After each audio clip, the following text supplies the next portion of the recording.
Muito bem, voltamos a falar direto da página do Jornal Visão Espírita, no YouTube e no Facebook, para mais uma gota de Espiritismo, mais uma gota do Evangelho no Lar, que é, efetivamente, de fato, a visita de Jesus à nossa casa. Então seja muito bem-vindo para fazer conosco, eu sou o Fábio Pereira, a gente grava o nosso Evangelho para que você, que professa a fé sozinha, fé espírita sozinho aí na sua casa, possa fazer o Evangelho com alguém, ou mesmo pessoas que têm dificuldade em ler em voz alta, fazer comentários sobre o Evangelho, colocam no YouTube, reúnem a família, colocam no YouTube, via de regra é isso que fazem, né? Colocam no YouTube, na televisão, reúnem-se em família e fazem o Evangelho no Lar conosco. Seja muito bem-vindo mais uma vez. Você que está chegando pela primeira vez nesse vídeo, temos aí temos mais de 200 evangelhos já gravados. Você pode escolher aquele que você quiser, mas toda quarta-feira a gente posta o Evangelho no Lar, tá? Hoje, como sempre, nós vamos fazer o culto no Evangelho no Lar completo. Oração inicial, leitura edificante. Nós utilizamos o livro Segue-me, de Emmanuel por Chico Xavier. Hoje caiu o tema de Almas no Amor. Vamos ler e explicar. E na sequência o Evangelho segundo o Espiritismo. Hoje caiu capítulo 17, Sede Perfeitos. E o item é O Homem de Bem. Fenomenal esse item. Nem tem muito o que comentar, a gente vai lendo pausadamente e reflexionar sobre cada uma dessas ideias do que é ser o homem de bem, para que a gente possa perceber aquilo que a gente já tem, aquilo que a gente precisa adquirir, aquilo que já está em vias de conquista da nossa parte. Então vai ser extremamente precioso, é a palavra que eu quero usar hoje, o nosso Evangelho no Lar. Então seja muito bem-vindo.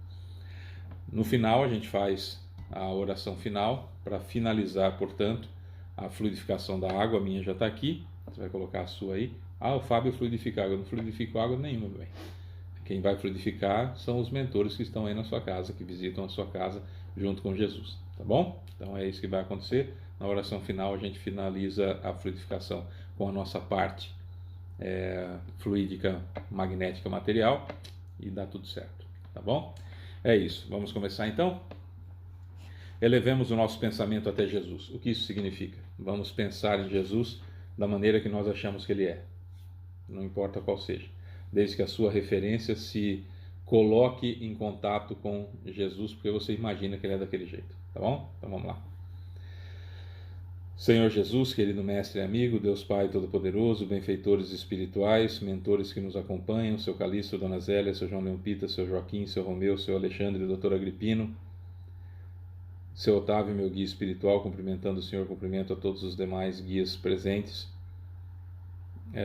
seu Caibar, sua equipe de Alvorada Nova, seu Caibar Schutter, sua equipe de Alvorada Nova, seu Bezerra de Menezes, seu Allan Kardec, seu Agostinho. Mais uma vez, Senhor Jesus, elevamos o pensamento até o Senhor, invocando o seu nome, invocando a sua presença, para elevarmos ainda mais o nosso pensamento e começarmos a agradecer por tudo de bom que nos aconteceu na última semana, agradecer por tudo de ruim que não nos aconteceu na última semana, que também é importante, e claro, agradecer por tudo de ruim que efetivamente aconteceu conosco, porque já foi, já não devemos mais, já é passado, já foi, que bom que está quitado esse débito, esse equívoco que cometemos no passado. E por essa oportunidade e pela sua presença ao nosso lado, nos amparando, muito obrigado.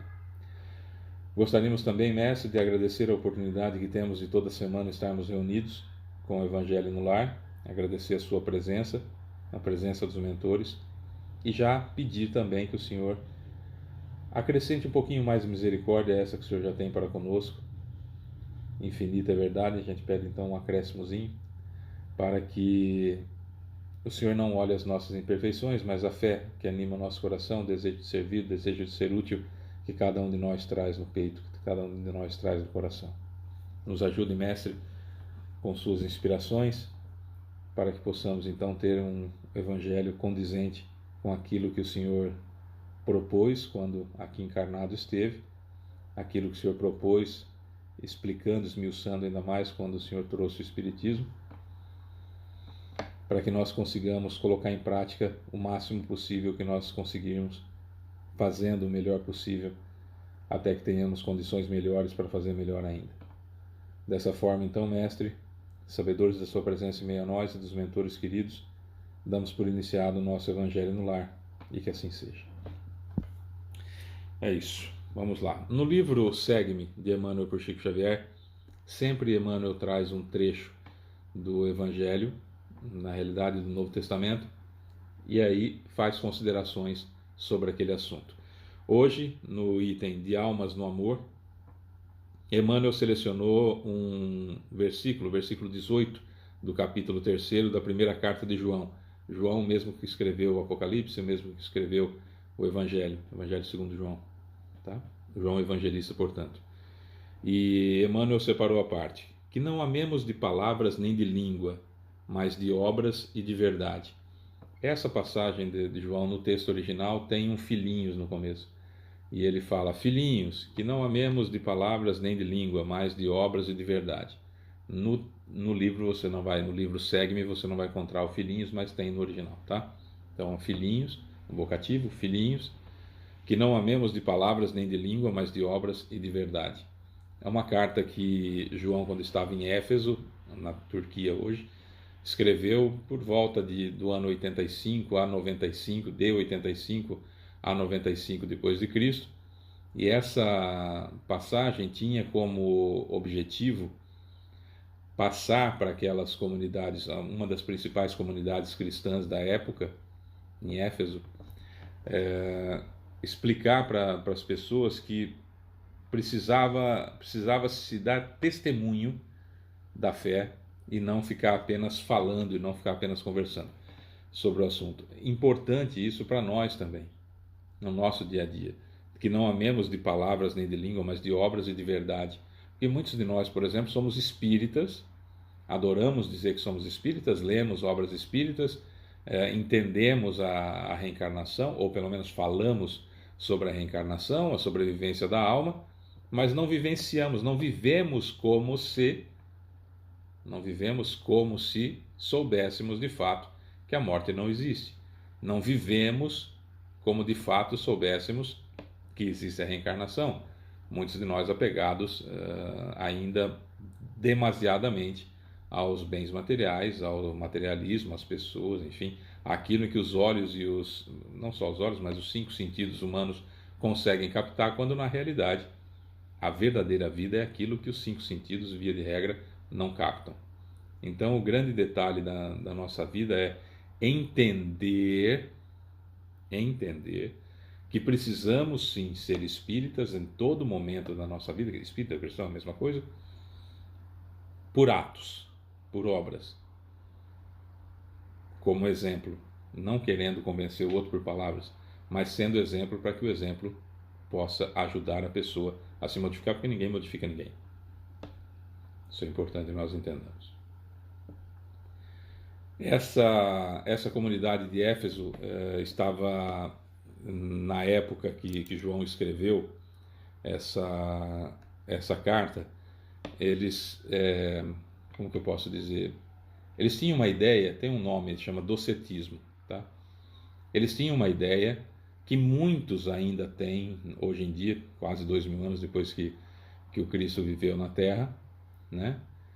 Que ele não tinha um corpo material, que Jesus não tinha um corpo material, que era um corpo visível, tangível, como se fosse uma materialização, e que ele estava materializado ali, que não era utilizando o fluido de efeito físico das pessoas, só que com outro nome, por isso docetismo, de que Deus formou um corpo fluídico que nós conseguíamos ver, e então fez tudo aquilo. Então o sofrimento na cruz não significou nada, porque era o Espírito, então ele só estava fazendo tipo. A ideia de que passou por um martírio e sofreu tentações era uma bobagem também, porque era o próprio Deus. Então a ideia que essas pessoas tinham e estava enraizado no cristianismo inicial do primeiro século depois de Cristo, dava essa ideia de que Jesus era maravilhoso por conta dos milagres e tudo mais, e que o Messias, já que não veio o Messias que ia pegar em espada destruir Roma, era um Messias que era o próprio Deus. Daí depois foi criada a ideia da Trindade, Deus se fez homem, então é Deus, Jesus e o Espírito Santo serem a mesma pessoa, aquela coisa toda que a gente aprendeu durante muitos séculos com a Igreja Católica, a Santíssima Trindade.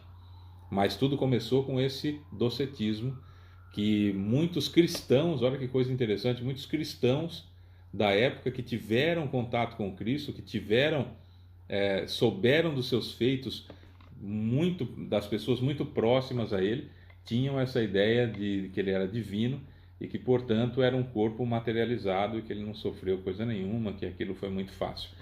Essa ideia de que Jesus é Deus afasta-nos dele de uma forma não racional, a gente não percebe o que está fazendo, mas fica na nossa cabeça a seguinte separação: ele é Deus, ele fez tudo aquilo, ele passou por aquilo, é inatingível a mim.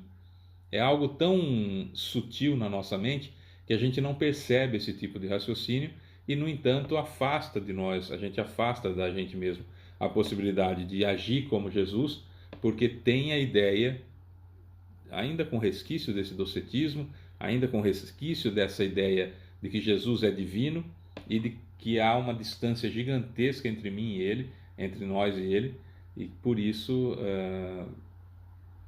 colocar em prática aquilo que ele fez é muito difícil. O Espiritismo, que veio através do próprio Jesus sob o nome de Espírito de Verdade, vem trazer técnicas para que nós consigamos colocar em prática aquilo que Jesus ensinou e nos alerta, nos orienta no sentido de que Jesus não é Deus, ele é um espírito que foi criado simples e ignorante como nós, que passou muitas encarnações até evoluir esses planetas, inclusive diz Kardec, em que Jesus evoluiu, nem existem mais, porque os sistemas solares são cíclicos, né? O nosso planeta daqui a 5 bilhões de anos vai sumir, porque o Sol vai crescer e vai explodir a Terra daqui a 5 bilhões de anos. Então, os mundos em que Jesus evoluiu já não existem mais, porque toda a matéria está se renovando e tudo mais. E Espírito perfeito que encarnou uma vez na Terra, sob o nome de Jesus, Yeshua, né, na época e na língua dele, e voltou depois como Espírito de Verdade, mas aí eram manifestações mediúnicas, tá? Só para a gente entender. Então o Espiritismo tirou de nós o abismo que foi criado com a ideia divina de Jesus que existiria entre nós e ele, e trouxe Jesus para a realidade dos fatos de que ele é como nós, só que já está lá na frente, já evoluiu, já é perfeito, mas passou por todos os problemas que nós estamos passando, vivenciou todos os dramas que nós estamos vivenciando, venceu todas as etapas evolutivas que nós ainda temos por vencer e que nós já vencemos. E ele já passou por todos os caminhos. Então, quando eu chego para Jesus desesperado, pedindo um auxílio, pedindo uma ajuda, querendo falar com ele, ele sabe exatamente aquilo que eu estou passando, sabe como resolver, sabe que é passageiro, que já passou, e tem um ombro amigo gigantesco e extraordinário para nos oferecer. Faz toda a diferença. Jesus, Deus, tem um abismo entre nós. Jesus, espírito simples e ignorante, que hoje atingiu a perfeição e passou por tudo que eu estou passando e sabe como sair das situações que nós nos encontramos, é um ombro amigo que eu posso colocar a cabeça nos meus desesperos, nos meus choros, nas minhas dificuldades, nas minhas adversidades. Parece uma mudança pequenininha, mas é gigantesca a forma de entender esse Jesus próximo de mim do que um Jesus que seria Deus, cujo abismo entre nós seria intransponível. A doutrina espírita fez isso. Que bom. Que bom, que bom. Bom, vamos lá, vamos ao texto então de Emmanuel, de Almas no Amor. O trecho então de João, capítulo 3, versículo 18, que não amemos de palavras nem de língua, mas de obras e de verdade. Filhinhos, que não amemos de palavras nem de língua, mas de obras e de verdade. Emmanuel diz: inegavelmente não prescindimos da palavra na criação dos valores de nossa fé. Pelo Verbo, Jesus plasmou na terra os fundamentos do reino de Deus, estabelecendo entre os homens nova concepção da vida. No entanto, o poder crescente e renovador de sua lição nasce do exemplo que lhe valoriza a divina mensagem. O Evangelho, por isso, é roteiro de luz, não só pelos ensinamentos que encerra, que guarda dentro dele, mas pelo testemunho pessoal com que foi vivido por Jesus. Lembra-te de que, pelas contradições entre a palavra e o sentimento, entre as nossas afirmativas e as nossas obras, muitas vezes temos perdido valiosas oportunidades no curso de nossas reencarnações. Admiramos o cristianismo sem coragem de aplicá-lo. Adocicamos a expressão verbal, ensinando o bem por fora, sem renovar-nos por dentro para fazê-lo. Esperamos que os outros se disponham à obediência, guardando para nós a prerrogativa do mando, de mandar. Exigimos que o companheiro atenda hoje ao dever de servir, adiando para o indefinido amanhã o cumprimento de nossas obrigações. Quando a gente cobra, mas você não é espírita? Querendo que o outro seja, e a gente deixando um pouquinho de lado o fato de ser espírita, principalmente numa contenda, numa disputa, numa discussão. E se a outra pessoa é espírita, a gente quer que o outro haja como espírita, mas não é sempre predisposto a agir como espírita também, né? Ocultamo-nos quase sempre por trás de máscaras tranquilas, alimentamos na intimidade de nós mesmos a fermentação da malícia com que nos acomodamos com as trevas. Nossa, isso é grave, hein? Sempre que possas, ensina o caminho do bem aos semelhantes. Contudo, tanto quanto possas, deixa que o bem se expresse em tua vida. Para que vivamos na paz criadora e santificante do Mestre, é indispensável amar o próximo, não apenas com a língua, mas, acima de tudo, de almas imersas no amor, despendendo cada dia, suor e renúncia, trabalho e coração. Eu vou ler de novo. Sempre que possas, ensina o caminho do bem aos semelhantes. Isso é importante falar. Mesmo que você e eu não vivamos aquilo que a gente fale. Fale, é importante. Contudo, tanto quanto possas, isso de acordo com a capacidade de cada um e evolução de cada um, contudo, tanto quanto possas, deixa que o bem se expresse em sua vida. Dê exemplo. Para que vivamos na paz criadora e santificante do Mestre, é indispensável amar o próximo, não apenas com a língua, mas, acima de tudo, de almas imersas no amor, despendendo, forçando, gastando, cada dia, suor e renúncia, trabalho e coração. Empenhando nisso. Suor e renúncia, trabalho e coração. Quem que quer fazer renúncia hoje? Quem que quer fazer renúncia hoje? Quão poucos nós encontramos imersos nesse mundo materialista, sensual, nesse mundo grosseiro, grotesco que nós nos encontramos? Quantas pessoas nós vamos encontrar dispostas ao suor e renúncia, ao trabalho e coração? Criou-se uma ideia de que trabalho é punição. Claro que isso remonta às Escrituras, isso remonta à tradição judaico-cristã, que nos colocou que Adão e Eva foram punidos ao sair do paraíso com o trabalho, e aí fomentado até hoje, nós temos a ideia de que trabalho é punição, e de que a felicidade para mim é o final de semana, que a felicidade para mim é quando chega as férias. Quantas pessoas nós conhecemos que trabalham infelizes o ano todo para poder tirar umas fotos na praia e poder mostrar para os amigos que aquele ano foi para uma praia talvez um pouco melhor do que foi na praia no ano anterior, para, aspas, renovar as energias. Curiosamente, quando volta está mais mal-humorado para trabalhar e passa o ano todo outra vez injuriado de ter que trabalhar, não vendo a hora que chega a sexta-feira, indignado ou indignada com a segunda-feira, vivendo apenas para atender do diafragma para baixo, ou seja, para atender às situações de cama e mesa. Então, muitos de nós ainda estamos vivenciando isso.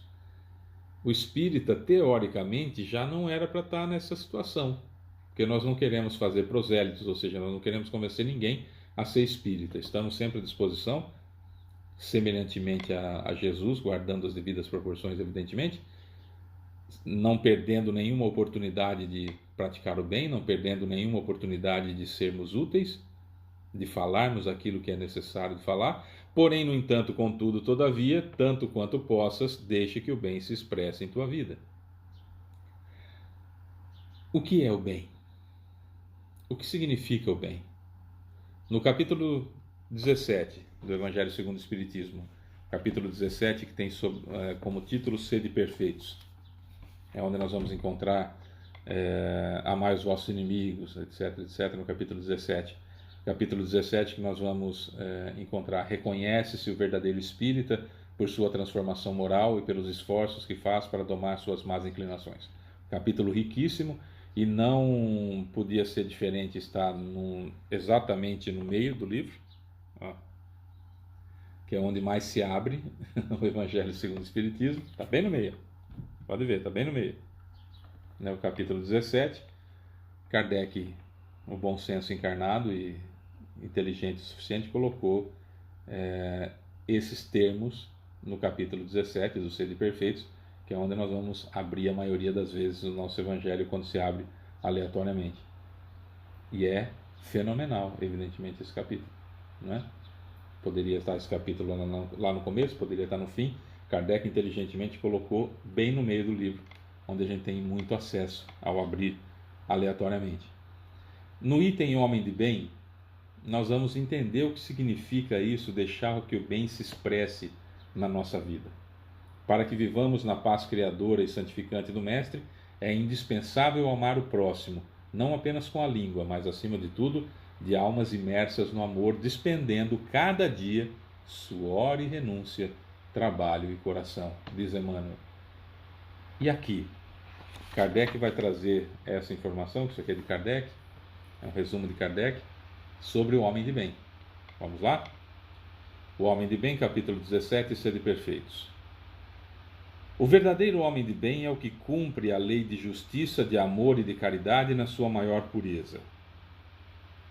Se ele interroga a consciência sobre seus próprios atos, a si mesmo perguntará se violou essa lei, se não praticou o mal, se fez todo o bem que podia, se desprezou voluntariamente alguma ocasião de ser útil, se ninguém tem qualquer queixa dele, enfim, se fez às outras pessoas tudo o que desejaria que lhe fizessem. Quais são as perguntas que o homem de bem se faz? Se perguntará se violou a lei de justiça, de amor e caridade, se não praticou o mal, se fez todo o bem que podia, se desprezou voluntariamente alguma ocasião de ser útil, se ninguém tem qualquer queixa dele. Isso é o homem de bem se perguntando. Se martirizando por causa disso? Não, mas se perguntando para saber. O homem de bem deposita em Deus a fé, na bondade de Deus, na justiça de Deus e na sabedoria de Deus. O homem de bem sabe que sem a permissão divina nada acontece e se submete à vontade de Deus em todas as coisas. Está ficando um pouquinho complicado ser homem de bem? Não, mas dá. O homem de bem tem fé no futuro, razão porque coloca os bens espirituais acima dos bens temporais. O homem de bem sabe que todas as vicissitudes da vida, todas as dores, todas as decepções são provas ou expiações e as aceita sem murmurar. Resignação, segundo a doutrina espírita, significa: não me revolto contra Deus pelo que está me acontecendo, porque é culpa minha, fui eu que plantei, mas luto com todas as forças para sair da situação que me encontro. Porque eu sei, aí entra essa frase aqui, eu sei que todas as vicissitudes da vida, todas as dores, todas as decepções são provas ou expiações. Se são provas ou expiações, diz respeito única e exclusivamente a mim, concorda? Não estou passando por uma prova de que alguém fez, né? Muito menos expiação pelo que alguém fez. O homem de bem, possuído do sentimento de caridade e de amor ao próximo, faz o bem pelo bem, sem esperar paga alguma. Retribui o mal com o bem, toma a defesa do fraco contra o forte e sacrifica sempre seus interesses à justiça. Eu acho que a maioria de nós, em algum momento da nossa vida, em alguma situação, em alguma medida, a gente faz isso aqui. O homem de bem encontra satisfação nos benefícios que espalha, nos serviços que presta, no fazer ditoso os outros, nas lágrimas que enxuga, nas consolações que prodigaliza aos aflitos. Aliás, isso aqui é uma coisa muito interessante, né? Nós espíritas temos essa satisfação em espalhar o benefício para as outras pessoas e, via de regra, a gente nem está pensando em receber paga alguma por isso. A gente sempre tem essa predisposição. Aliás, tornar-se espírita quase que simultaneamente nos torna pessoas preocupadas com o próximo. Eu acho que isso é bastante curioso, bastante interessante com relação a nós espíritas. E aí a gente vai fazendo alguns ajustes. Eu me lembro quando a gente começou com a entrega de marmitas, a gente fazia comida para moradores em situação de rua. E aí a gente colocava no carro e saía com as marmitas para entregar para essas pessoas, né? Quentinha e tudo mais. E aconteceu um dia nós estávamos no começo do trabalho, e aconteceu um dia das pessoas responsáveis pela entrega voltarem chateadas porque não tinham encontrado ninguém para entregar. Sentimento nobre, nada de sentimento ruim.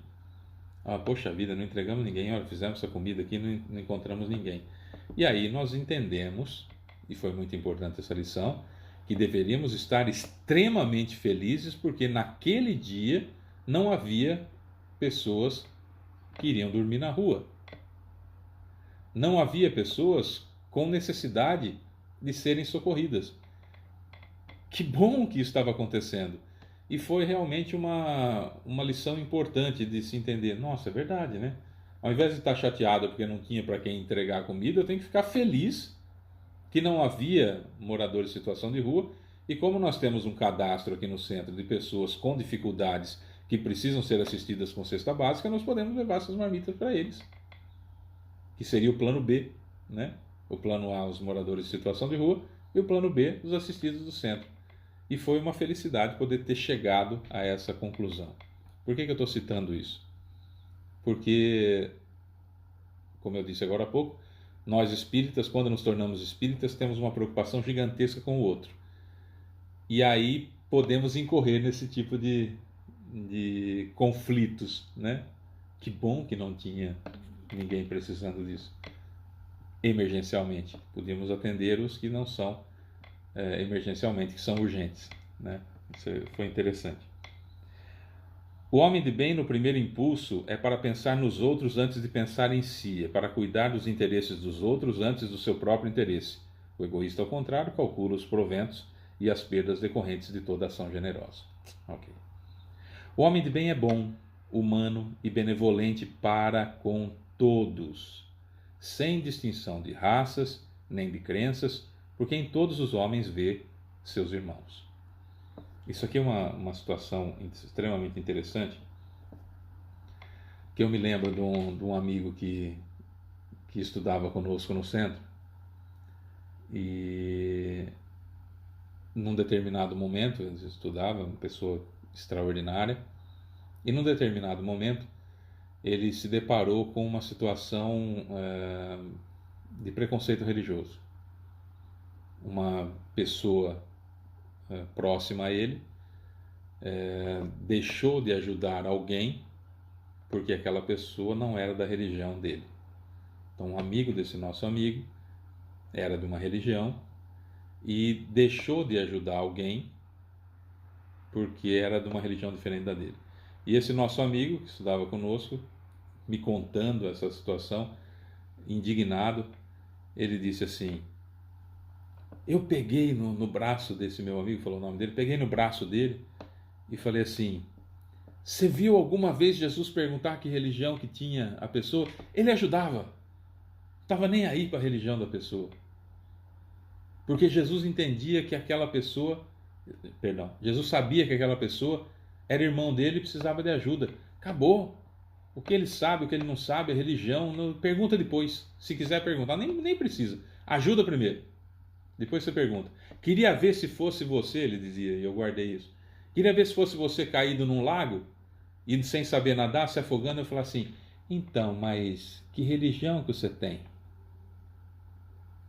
E dependendo da sua religião, eu te dou a mão ou não para puxar. Ele falou: ô louco, é isso. Às vezes pintar com letras grandes, escrever com letras grandes, pintar com cores berrantes, dá para a gente entender um pouco melhor. Se você estivesse afogando, e eu estou do lado assim, olhando, eu falo: então, meu irmão, pense em Jesus. Jesus, em sua infinita bondade, falar aquilo que a gente aprendeu com João agora há pouco aqui, na carta que João escreveu, na carta dele aqui, primeira carta de João, capítulo 3, versículo 18, que não amemos de palavras nem de língua, mas de obras e de verdade. Então alguém está se afogando, eu falo assim: pense em Jesus. Jesus, em sua infinita bondade, sabe, no Sermão da Montanha, Jesus falou isso, isso, isso. E o que vai servir para a pessoa que está se afogando? Agora transfere isso para alguém que está passando fome, para alguém que está em situação de rua, para alguém que está precisando de um conselho, para alguém que fez uma bobagem, para alguém que está passando por uma certa dificuldade. É sermão que essa pessoa precisa? Ou ombro amigo? Talvez esteja na hora de nós começarmos a pensar isso. O homem de bem respeita nos outros todas as convicções sinceras e não lança anátema aos que como ele não pensam. Não diz que quem não pensa como ele não está fora, não presta. Em todas as circunstâncias, toma por guia a caridade. O homem de bem, em todas as circunstâncias, toma por guia a caridade, tendo como certo que aquele que prejudica aos outros, com palavras malévolas, que fere com o seu orgulho e o seu desprezo a suscetibilidade de alguém, que não recua a ideia de causar um sofrimento, uma contrariedade, ainda que ligeira, quando a pode evitar, falta ao dever de amar ao próximo e não merece a clemência do Senhor. O homem de bem não alimenta ódio, nem rancor, nem desejo de vingança. A exemplo de Jesus, perdoa e esquece as ofensas, e só dos benefícios se lembra por saber que perdoado lhe será conforme houver perdoado. Que é um pouco mais difícil, né? Mas se não treinar, a gente não vai chegar nunca. O homem de bem é indulgente para com as fraquezas alheias, porque sabe que também necessita de indulgência e tem presente essa sentença do Cristo: atire-lhe a primeira pedra aquele que se achar sem pecado. Ou seja, o homem de bem tem simancol, né? Se manca, se entende. Bom, como eu não posso atirar pedra nos outros, também não vou ficar, como eu tenho um telhado de vidro, tenho pecados, eu não vou ficar tirando pedra nos outros, né? O homem de bem nunca se compraz em rebuscar os defeitos alheios, nem ainda em evidenciá-los. Se a isso se vê obrigado, procura sempre o bem que possa atenuar o mal. Não é viver no mundo de Poliana e achar que todo mundo é bonzinho, mas não propagar. Recebeu uma notícia, guarda, não passa adiante. Precisa saber se é verdade, se vai fazer mal para alguém e se me interessa fazer, se vai fazer bem para mim ou não. Não é? Isso é complicado. O homem de bem estuda suas próprias imperfeições e trabalha incessantemente em combatê-las.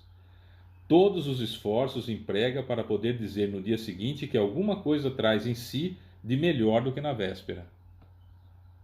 O homem de bem não procura dar valor ao seu espírito, nem aos seus talentos, às expensas dos outros. Eu sou melhor que ele por causa disso. Lembra do fariseu que dizia: Senhor, que bom que eu não sou que nem esse aqui que faz isso, que nem esse aqui que faz aquilo. E aí Jesus viu a oração do outro dizendo: Senhor, eu pequei por minha culpa, minha tão grande culpa, e peço perdão. E aí ele explica aos discípulos: olha, esse aqui que admitiu a culpa está muito mais atendido por Deus, entendido por Deus e justificado diante de Deus, do que aquele que quis dizer que o outro tem um monte de defeito e ele não tem, como se Deus não conhecesse. O homem de bem não se envaidece da sua riqueza nem de suas vantagens pessoais por saber que tudo o que lhe foi dado pode ser-lhe tirado. Tem gente que acha que é bem-sucedido porque acorda cedo, como se nós pobres não acordássemos muito cedo todo dia para trabalhar, né? Eu fico assim, eu fico indignado ainda quando as pessoas falam assim: não, mas eu sou bem-sucedido porque eu ralo pra caramba. Nossa, só você rala na vida. Aquela pessoa que levanta 5 horas da manhã para pegar um ônibus de turma às 5h30, tendo tomado apenas um café preto e trabalhou o dia inteiro de sol a sol na lavoura, aguentando xingo de pessoas mal-humoradas que são líderes, humilhações, comendo comida fria, às vezes ficando sem comer porque a comida acaba estragando no calor do sol, com pouca água e água quente ainda, porque o garrafão não aguenta, e nem pode ficar parando muito para tomar água, porque senão chamam de vagabundo. Essa pessoa não rala, é você que rala. É você que fica tirando foto pelada por aí e tá ralando. Esse outro não, né? Precisamos ter. Nossa, eu ralo, hein? Nossa, são sessões de fotos que eu fico lá. É um trabalho, mas ralar é um pouquinho diferente, né? É um pouquinho diferente. Eu lembro que o Pedro Bial falava das pessoas do Big Brother, os heróis do Big Brother. Heróis, olha, que vida difícil, hein? Que vida dura, olha.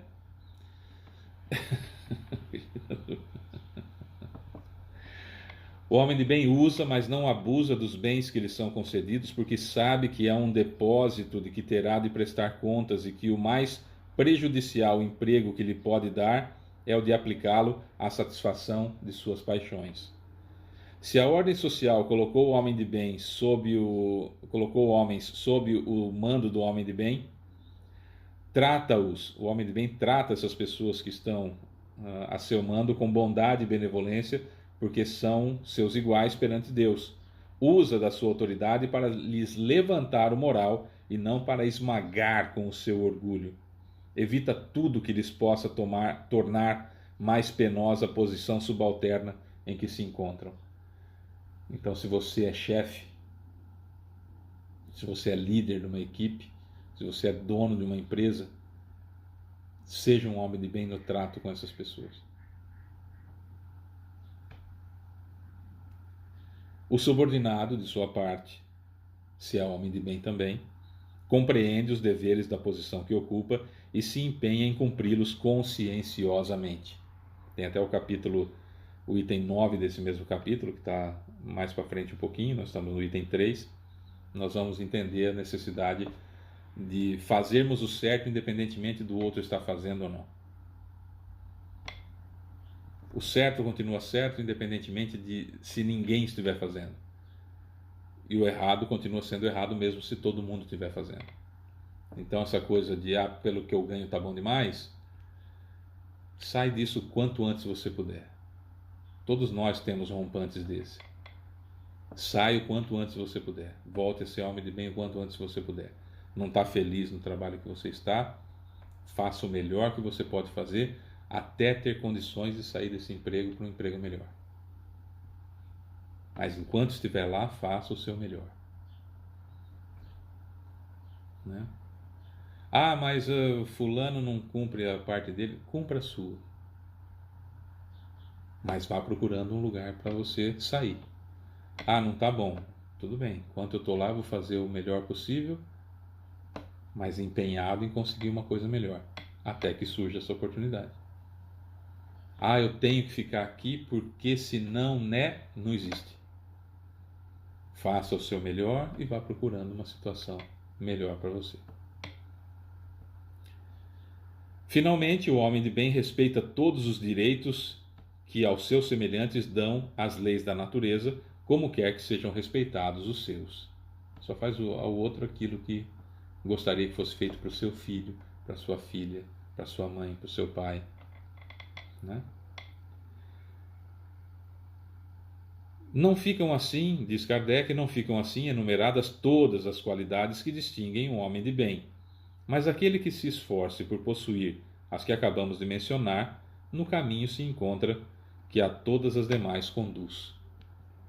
Isso tudo que a gente falou, evidentemente, não é o ser perfeito, como Jesus é perfeito.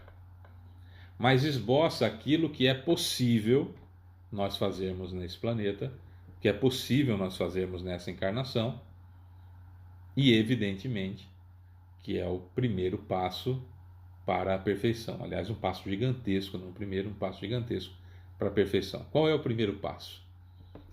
O primeiro passo é entender que, como dizia Paulo de Tarso, que a fé, a esperança e a caridade prevalecem sobre tudo, mas dessas três virtudes extraordinárias, a caridade é a que realmente nos salva. Por isso que Kardec usa o termo fora da caridade não há salvação. Então foque na caridade. Na questão 886 do Livro dos Espíritos, nós vamos encontrar a pergunta de Kardec: o que é caridade? Como Jesus entende a caridade? E a resposta é benevolência para com todos, que está aqui nos homens de bem, indulgência para com as imperfeições alheias, está aqui no homem de bem, muito declarado, perdão das ofensas, que está aqui no homem de bem, muito bem declarado. Então a caridade é forçar-nos a ser caridosos, é o grande caminho da evolução, para sermos homens de bem. Homem de bem, mulher de bem, homens aqui, substantivo masculino, que foi escolhido quando a língua portuguesa foi formada, para identificar todos, né, como humanidade. Então, homens como humanidade. Então, a humanidade de bem, o homem de bem, a mulher de bem, tem as características caritativas, caridosas. Fábio, mas como é que eu faço a caridade? Emmanuel, no livro Escrínio de Luz, ele dá um passo extraordinário. Ele cita dois primeiros passos importantes e com Divaldo Pereira Franco peguei o terceiro passo importante. Então, o primeiro passo importante da nossa evolução, caridade. Tá, qual é o primeiro passo da caridade? Cortesia. Sermos corteses com os outros. Com Emmanuel também aprendemos. Qual o primeiro passo do amor? Gentileza. Fábio, mas gentileza e cortesia são parecidos. Sim, então estude essa diferença. Para saber quando você tem que ser cortês, quando você tem que ser gentil. A evolução requer estudo. Requer busca por autoconhecimento. Então entenda quando é cortesia e quando é gentileza. Minha netinha de 4 anos, ela fala assim: olha, eu fui gentil aqui, vovô, fazer isso. Eu falo por quê? Ela fala: gentileza é o primeiro passo do amor.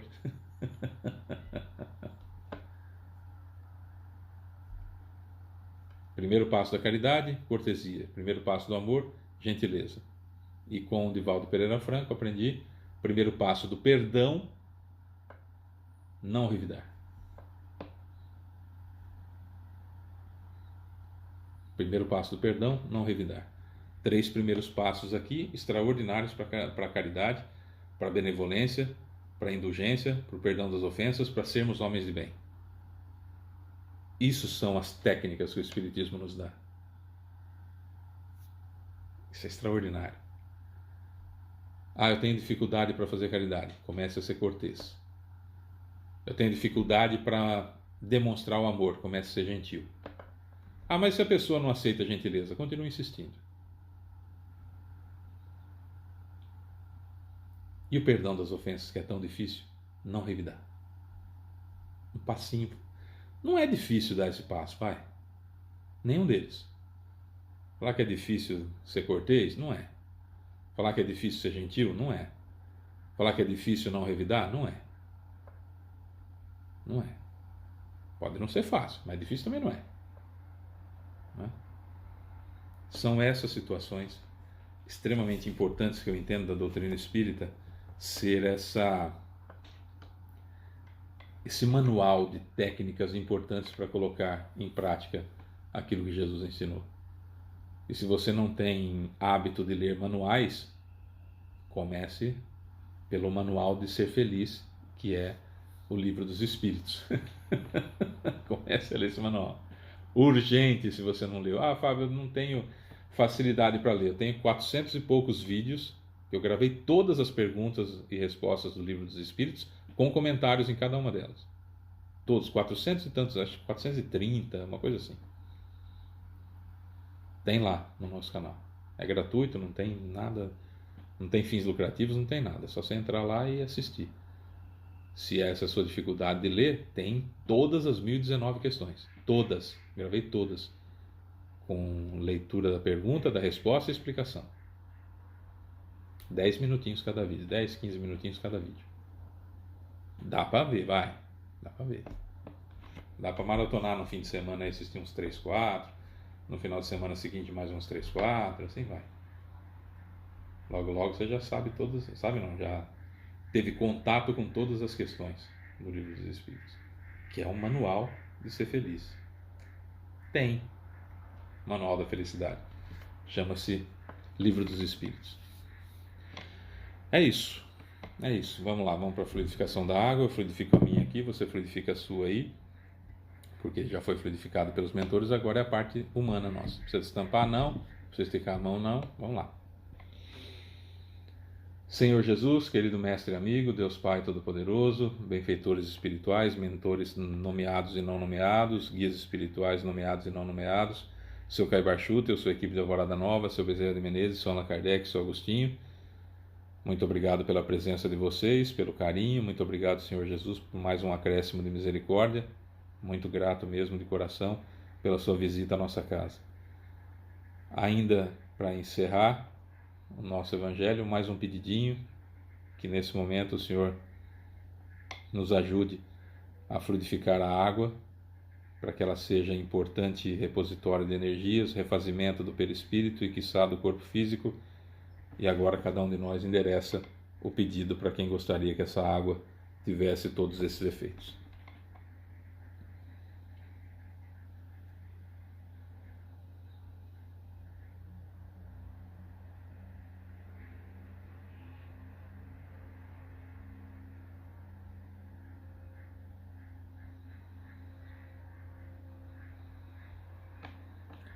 É isso, Senhor. Muito obrigado mais uma vez, porque sabemos que muito antes da gente pedir, o Senhor já sabe do que a gente precisa, mas precisa essa verbalização, essa solicitação, porque temos o livre-arbítrio, né? E o Senhor só pode nos ajudar quando nós pedimos efetivamente. Então está feito o pedido. Por favor, use um pouquinho do seu tempo conosco. É isso. A todos vocês que estiveram conosco, encarnados e desencarnados, o nosso muito obrigado e que assim seja. Você que esteve conosco também, quarta-feira tem mais. Beijo enorme, fiquem com Deus e até lá. Tchau.